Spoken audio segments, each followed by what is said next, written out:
Deus de poder. Marcos capítulo 5, verso 1.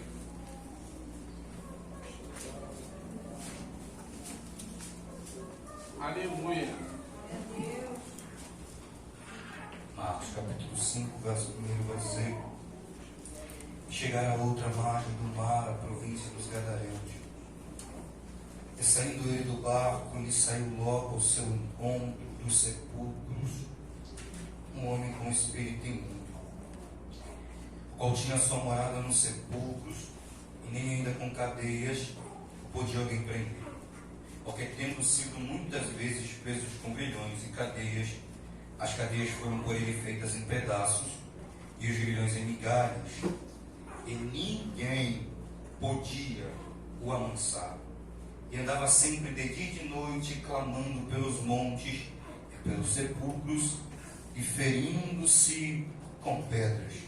Verso 14 diz: e os que apacentavam os porcos fugiram, e anunciaram na cidade e nos campos, e saíram muitos a ver o que era aquilo que tinha acontecido. E foram ter com Jesus, e viram o endemoniado, o que tivera a legião, assentado, vestido, em perfeito juízo, e temeram. E os que tinham visto contaram-lhes o que acontecera ao endemoniado e acerca dos porcos, e começaram a rogar-lhe que saísse do seu território. E entrando ele no barco, rogava-lhe o que for endemoniado que o deixasse estar com ele. Jesus, porém, não lhe permitiu, mas disse-lhe: vai para a tua casa e para os teus, e anuncia-lhes quão grandes coisas o Senhor te fez, e como teve misericórdia de ti. E ele foi e começou a anunciar em Decápolis quão grandes coisas Jesus lhe fizera, e todos se maravilharam. Pode soltar o fundo musical aí? Quem não senta no meio do coração? Tem dia que a gente sobe com o outro, mas tem dia que o povo vai descer aqui. Esse é o dia, cara. Esse e Jesus me abençoe. Senhor Jesus, de mim não tenho nada. Senhor, eu me coloco totalmente na tua dependência. Senhor Jesus, eu careço do teu Espírito, Pai, me guie. Pai, o teu povo precisa de uma palavra, Pai. Pai, eu peço a tua direção, Senhor. Esteja comigo, Pai, em o santo nome de Jesus. Me usa para a honra e glória do teu nome, Pai. Glorifica o teu nome na noite desse dia. Em nome de Jesus. Amém? Você pode sentar. Glória a Deus. Glória a Deus. Aleluia. A Bíblia vai dizer agora que Jesus ele vai atravessar o mar em direção a essa cidade, a cidade de Gadara. Ele vai dizer que Jesus ele vai descer ao mar e os seus discípulos vão seguir. Os discípulos seguem a Cristo e são introduzidos dentro de uma grande tempestade. Ele vai dizer que quando essa tempestade se levanta, Jesus está dormindo numa almofada na polpa do barco, e os discípulos estão em desespero, porque enquanto está havendo uma grande tempestade ao redor do barco, Jesus está dormindo, Jesus está descansando. E essa ideia parece um pouco louca, essa ideia parece um pouco sem um nexo. Os discípulos estão vendo o que está acontecendo do lado de fora, os discípulos estão vendo que as águas estão começando a entrar no barco, e Jesus está dormindo. E aqui já vai uma lição que às vezes dormir em meio à tempestade vai parecer negligência. Dormir em meio à tempestade parece ser negligente. Quem olha para Jesus pergunta: será que o Senhor não está vendo o que está acontecendo? Será que o Senhor não está vendo o que está acontecendo do lado de fora? Eu quero te dizer que descansar em meio às tempestades não significa ser negligente.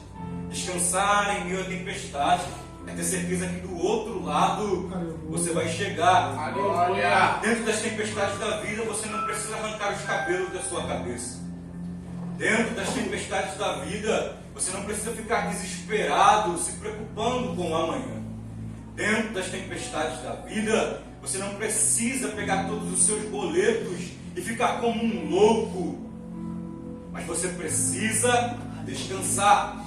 Existem momentos que é necessário descansar. E entenda que em certas tempestades da vida, descansar não significa negligência. Descansar não significa relaxamento. Descansar em meio à tempestade, às vezes, é entender que existem certas tempestades que nós, trazendo para o nosso lado a aplicação, não podemos mudar nada. Tem certo tipo de coisas que é necessário passar. Então é necessário descansar. Os discípulos chegam até Jesus e vai dizer: nós vamos morrer. Será que o Senhor não está vendo? Existem certos tipos de situações na nossa vida e quando a gente olha para elas, de fato, parece que nós vamos morrer. Mas esse texto me ensina algo. O fato de Cristo estar no meu barco, o fato de Cristo estar comigo, o fato de Cristo estar dentro do meu barco, vai continuar me preservando em vidas. E é por isso que tua casa não quebrou. É porque Jesus está dentro do teu barco. É por isso que você não foi despejado da tua casa. É porque Jesus está dentro do teu barco. E se Jesus está dentro do teu barco, pode dormir tranquilo. Você não vai morrer nessa tempestade. Jesus se levanta. Ele vai dizer que Jesus repreende o vento e o mar. E eles chegam do outro lado. Quando Jesus chega do outro lado, a Bíblia vai dizer que agora vai sair dos sepulcros um homem que tinha um espírito maligno. A Bíblia vai dar algumas características desse homem. Esse homem não andava vestido. Para e pensa, reflete um pouco. Uma pessoa chegar nesse estado, a loucura já tem que estar tomado conta de sua mente. Um homem não anda mais vestido. É uma situação muito vergonhosa. A Bíblia diz que ele não habitava em casas. Ele não estava junto com a sua família. Ele não estava junto com seus pais. Não estava junto com seus familiares. Mas para e pensa, medita. O homem mora, ele tem a sua habitação nos sepulcros. Imagina morar dentro de uma caverna, onde os mortos são enterrados, dentro de uma caverna, onde os mortos são sepultados. A Bíblia vai dizer que o estado desse homem é um estado bastante horrível, porque a Bíblia vai dizer que ele já estava nesse estado fazia muito tempo. Havia muito tempo que esse homem estava assim. A Bíblia vai dizer que esse estado era tão horrível que esse homem feria-se com pedras. Eu já escutei alguns ministros até chegar a dizer que isso se dava, talvez porque o mal que estava dentro da vida desse homem era tão grande, que com essas pedras era uma tentativa de tirar o mal de dentro de si. O mal que estava dentro desse homem era tão destruidor que arrancou esse homem da sua casa e carregou ele para os sepulcros. Arrancou esse homem da vida social, introduziu ele dentro de um cemitério. Arrancou esse homem de sua vida e colocou ele dentro de um sepulcro. E o homem está nesse estado há muito tempo. A Bíblia diz que por muitas vezes amarravam ele, colocavam correntes sobre as suas mãos, correntes sobre os seus pés. A Bíblia diz que quando o demônio tomava aquele homem, essas correntes eram feitas em migalhas, os grilhões eram feitos em pedaços. A força demoníaca na vida desse homem era tão grande que aquele homem chegava a quebrar correntes. E aqui eu vejo um desespero, por parte daqueles que o cercam. Quem olha para aquele homem vê uma situação tão difícil, uma situação tão horrível, que eles não vê outra coisa a fazer senão a tentar amarrar esse homem com corrente, senão a tentar prender esse homem com grilhões. E aqui a gente vê que por vezes os meios humanos, na tentativa da libertação de um homem, são frustrados. Ninguém pode o amansar. Algumas versões vai dizer que ninguém era forte o suficiente para amansar esse homem. A Bíblia vai dizer que ninguém poderia passar por aquela região. Esse homem era tão feroz que botava qualquer um para correr. Mas a Bíblia vai dizer que graças a Deus que Jesus pisou naquele lugar. E quando Jesus pisa em Gadara, o homem sai do sepulcro. Quando Jesus pisa na cidade de Gadara, aquele homem sai do sepulcro. Porque quando Jesus chega, algo ou alguém tem que sair. Quando Jesus chega, os vícios batem em retirada. Quando Jesus chega, a força da cocaína perde seu lugar. Quando Jesus chega, algo tem que sair. Quando Jesus chegou na vida daquele homem, ele saiu dos sepulcros. Eu quero dizer que se Jesus entrar na tua vida, coisas irão sair. Por si mesmo, aquele homem nunca se libertaria. Toda tentativa de libertar aquele homem foi frustrada. Ninguém podia o amansar, ninguém podia dominar. Mas Jesus chegou na vida daquele homem para trazer transformação. Eu quero falar algumas lições a respeito disso.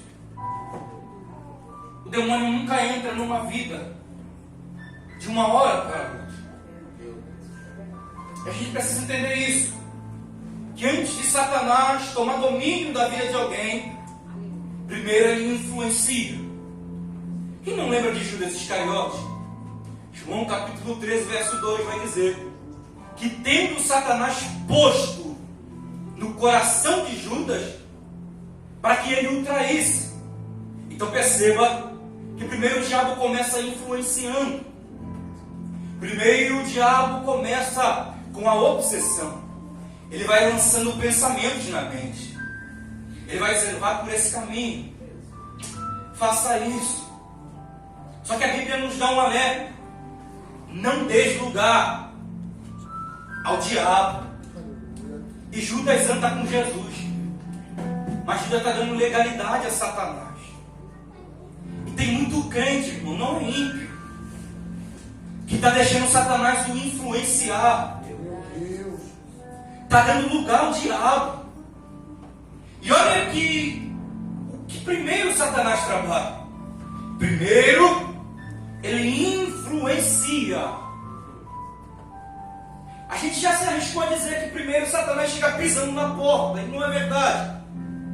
Primeiro Satanás, ele influencia. Ele influencia você a falar mal de alguém. Ele influencia você a trair alguém. Primeiro começa com influência. Primeiro Satanás vai enchendo o coração. Primeiro Satanás, ele vai colocando os seus dardos no coração. E a gente precisa ter inteligência para ter discernimento e entender quando a influência vem de Satanás. E tem muita gente que está com o coração cheio, mas o coração está cheio da influência do diabo. E o diabo está entrando na vida de muito crente. Eu quero te deixar um alerta: não deixe lugar ao diabo. Aleluia. Não deixe lugar ao diabo. Primeiro Satanás te influencia, e depois ele faz o que fez com Judas. O verso 27 do capítulo 13 de João vai dizer que Satanás entrou em Judas, mas primeiro encheu o coração. Primeiro influenciou e depois entrou. E às vezes a gente não pode se assustar quando a gente vê um crente endemoniado.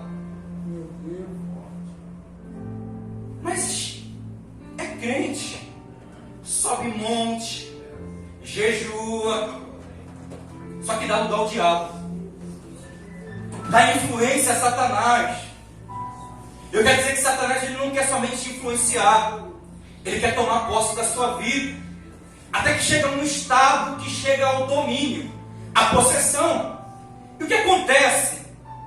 É aí quando as pessoas viram uma marionete na mão do diabo. Já percebeu o que é uma marionete? Por trás de uma marionete sempre tem alguém oculto. Ninguém vê aquele que está usando a marionete, mas a marionete está por trás. Uma pessoa está por trás, usando a marionete. E tem gente que está se deixando ser dominado pelo diabo. E eu quero dizer que Deus não te chamou para ser influenciado por Satanás e nem ser dominado por ele. Tu foi escolhido como templo e morada do Espírito Santo. E eu quero dizer, não deixe lugar ao diabo. E como o diabo entra? Lembra da vida de Sansão? A Bíblia vai dizer que Sansão fazia tudo aquilo que dava na cabeça. Sansão desceu a Timná, viu uma mulher e disse: ela agrada os meus olhos, vou tomar ela. Toma uma mulher. A Bíblia diz que Sansão estava andando pelo caminho, saiu do caminho, viu um leão, matou um leão, depois voltou, pegou o mel do leão, levou para os seus pais. Ele vai continuar falando sobre a história de Sansão. Sansão vai tomar uma prostituta. Depois, ele vai dizer que Sansão vai conhecer Dalila. Quando Sansão conhece Dalila, Dalila está querendo arrancar aquilo que Sansão tem. Sansão significa brilho. Sansão significa sol. Então, o que Dalila quer arrancar de Sansão? O brilho. Aí vai dizer que Sansão começa a brincar com Dalila. Dalila pergunta: Sansão, onde é o teu segredo? Sansão vai dizer: me amarra algumas cordas que eu vou perder a minha força. Aí ela vai dizer que Dalila amarra a corda de Sansão. Aí Dalila vai chamar os filisteus, vai dizer: Sansão, os filisteus vêm sobre ti. O que Sansão vai fazer? Sansão vai desamarrar, porque o segredo não estava na corda. Até que Dalila vai insistir. E quando Dalila vai insistir, Sansão vai falar: o meu segredo está no cabelo. Se você cortar o meu cabelo, eu vou perder minhas forças. O que vai acontecer? Sansão já estava cego e estava brincando muito. E vai acontecer de Dalila cortar o cabelo de Sansão, enquanto Sansão está sobre o joelho de Dalila. Quando Dalila corta os cabelos de Sansão, ela chama os filisteus.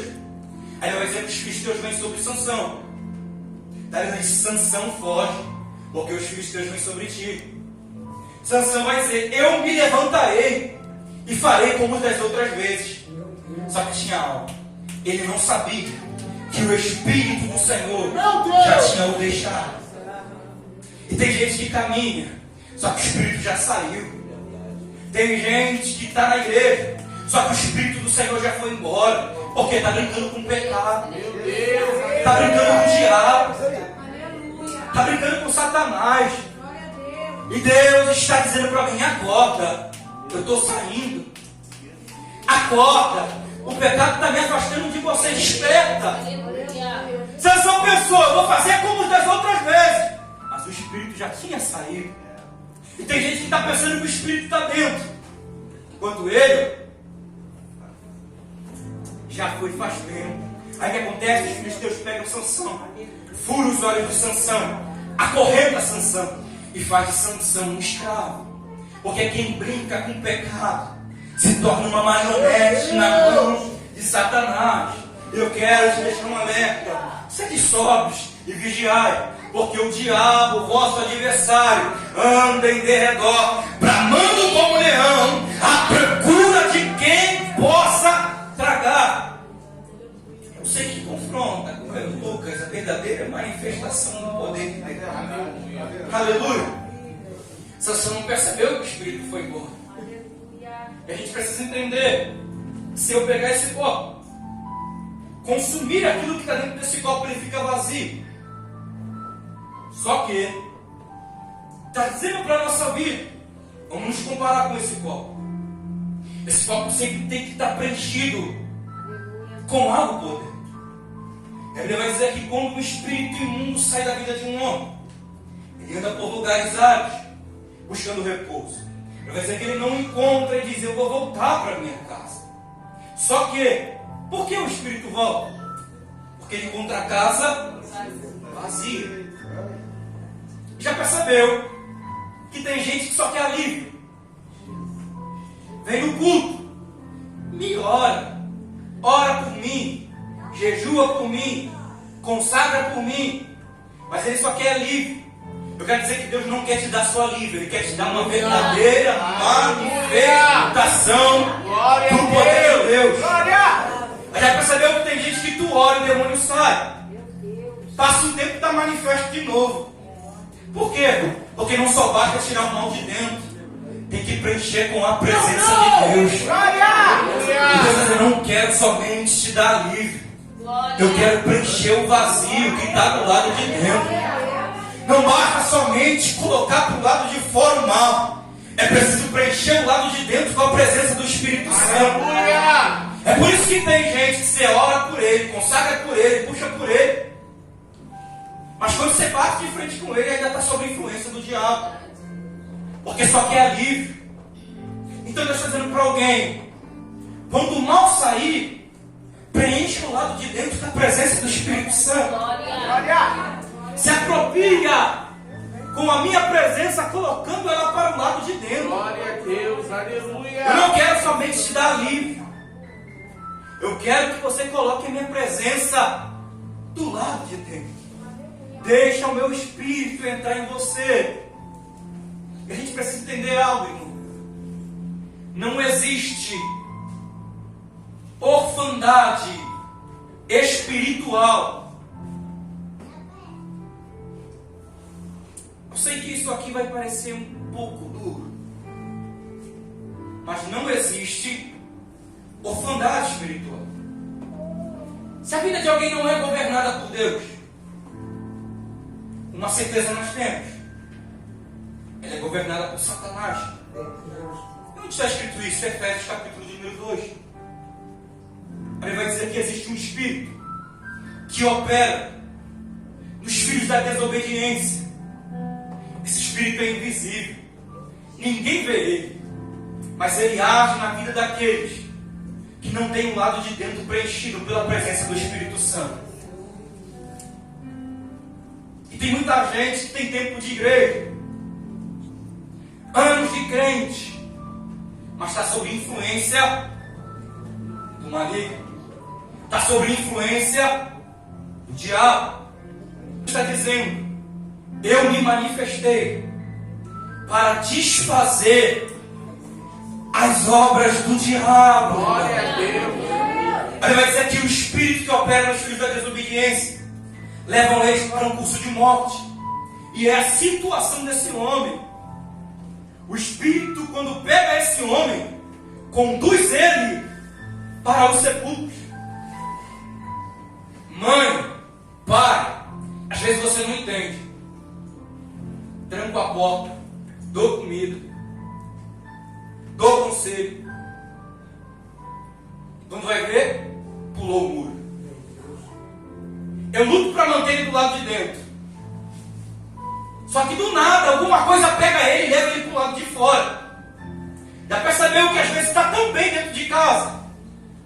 Do nada, some.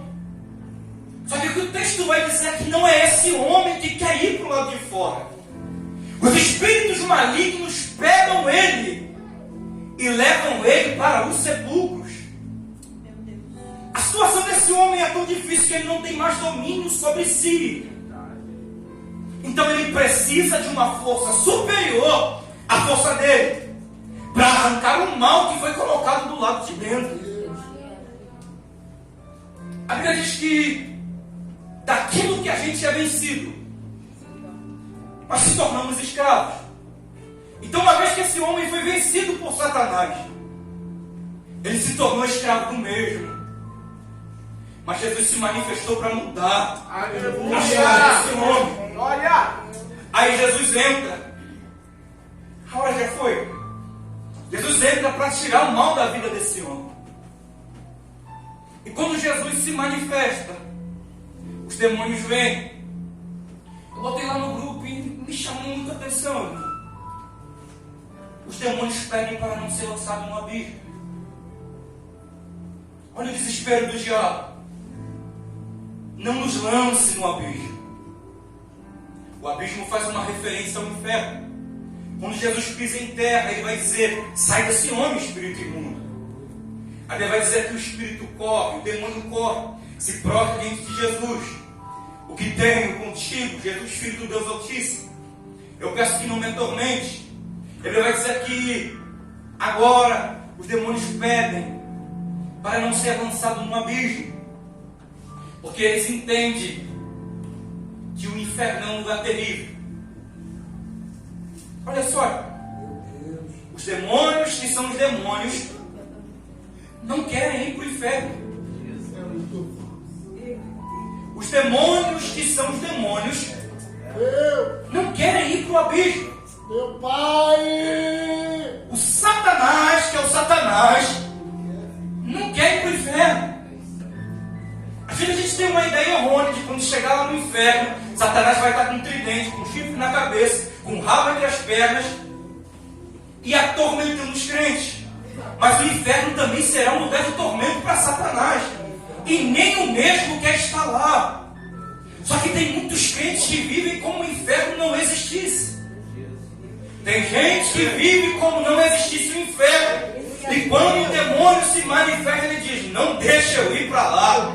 Me dá mais um pouco de tempo para mim não entrar no inferno. Os demônios que são os demônios não querem entrar no inferno. Os demônios que são os demônios não querem ir para o inferno. E tem gente que está vivendo como aquele lugar não existisse. Como o inferno não existisse. Reflete, olha o Satanás dizendo: por favor, ele está rogando, não me lance no abismo. Não me mande para o inferno. E quem está dizendo é o diabo. Eu não quero ir para lá. Aleluia. Satanás, que é Satanás, ele não quer ir para o inferno. A Bíblia diz que Jesus agora ele vai permitir que os demônios saíssem desse homem e entrassem na manada de porcos. A manada de porcos, ela vai cair do desempenhadeiro no mar. A Bíblia diz que andava pastando ali naquele monte uma grande manada de porcos. Quando os demônios saem daquele homem, a Bíblia diz que existia naquele homem uma legião. Uma legião romana era composta de 4.000 a 6.000 demônios. Então a gente vai ver que os demônios não precisam de muito espaço. Somente através de uma alma, 6.000 demônios conseguiram entrar nesse homem. Eu sei que tem muitos de nós que conhecem, mas eu tenho visto uma grande dificuldade através de muitos novos convertidos de entender algumas coisas. E às vezes é preciso explicar. Olha quantos demônios tem dentro de um homem. 6.000 demônios. Quando eles se apresentam diante de Jesus, ele diz: meu nome é Legião, porque nós somos muitos. E eles vão pedir a Jesus que permitisse que eles entrassem nos porcos. Ele vai dizer que os demônios vão entrar nos porcos, os porcos vão cair no mar. E agora, esse homem, ele vai ser encontrado em perfeito juízo. Um homem que andava nu, agora é encontrado nos pés de Jesus. Um homem que tinha sua morada nos sepulcros, agora é encontrado aos pés de Jesus. Isso é lindo, irmão, porque quando as pessoas saem da cidade, elas vão ver aquele homem assentado aos pés de Jesus em perfeito juízo. Ninguém podia o amansar. Fugiu do controle da terra, mas só é uma oportunidade do céu agir. Agora a Bíblia vai dizer que ele é encontrado aos pés de Jesus. E não é ele que vai dar testemunho. As pessoas vão sair na cidade para dar testemunho desse homem. Porque quem tem um encontro com Jesus, até sentado, dá testemunho. Eu lembro certa feita, irmão. Eu estava ali na telefônica. Eu já tinha me convertido. Tinha uma irmã pregando para 2 jovens. Eu estava do outro lado da rua sentado. E ela estava pregando para esses jovens. E ela dizendo para esses jovens: quem diria que aquele ali hoje estaria dessa forma? Quem diria que ele estaria dessa forma? Quem diria que ele se converteria? Porque às vezes até de boca fechada, quem teve um encontro com Cristo dá testemunho. Outra vez eu lembro, irmão, que uma irmã chegou até mim e disse: eu estava num certo local e era um mototáxi, e os jovens que estavam naquele mototáxi disseram para mim: aquele jovem, verdadeiramente Deus agiu na vida dele. Quando ele passa aqui, a gente fica arrepiado. Glória. Quando ele passa aqui, a gente sente a presença de Deus. Eu não passei falando em línguas estranhas.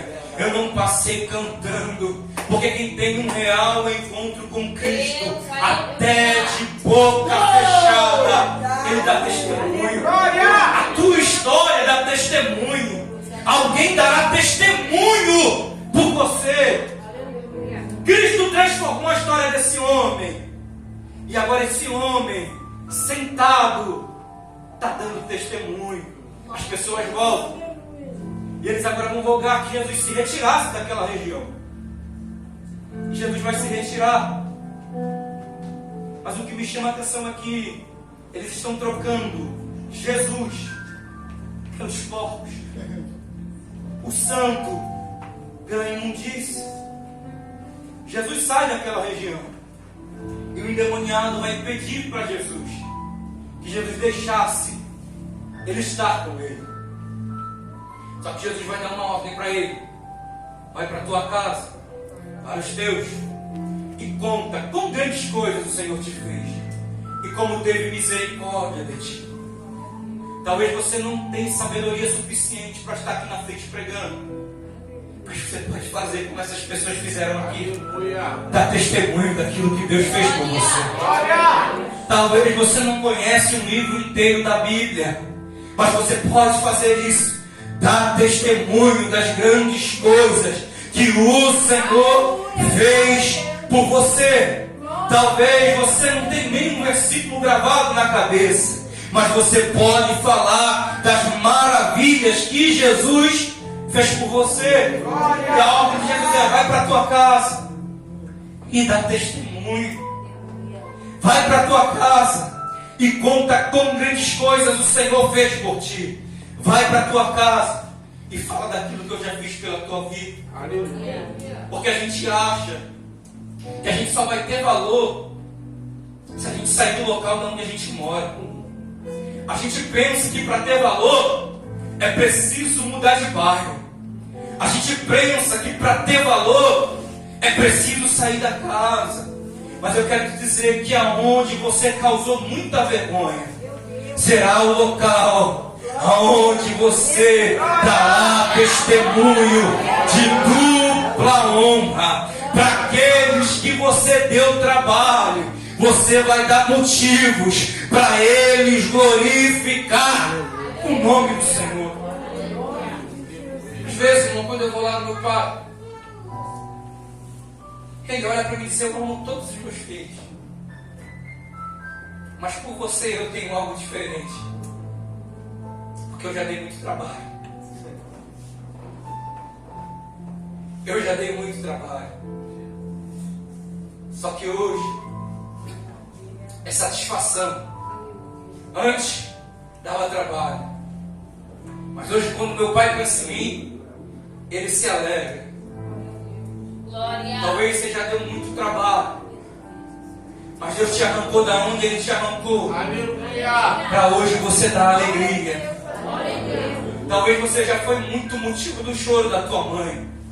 Mas Jesus te libertou para que hoje você seja o motivo da alegria da tua casa. Se coloca de pé.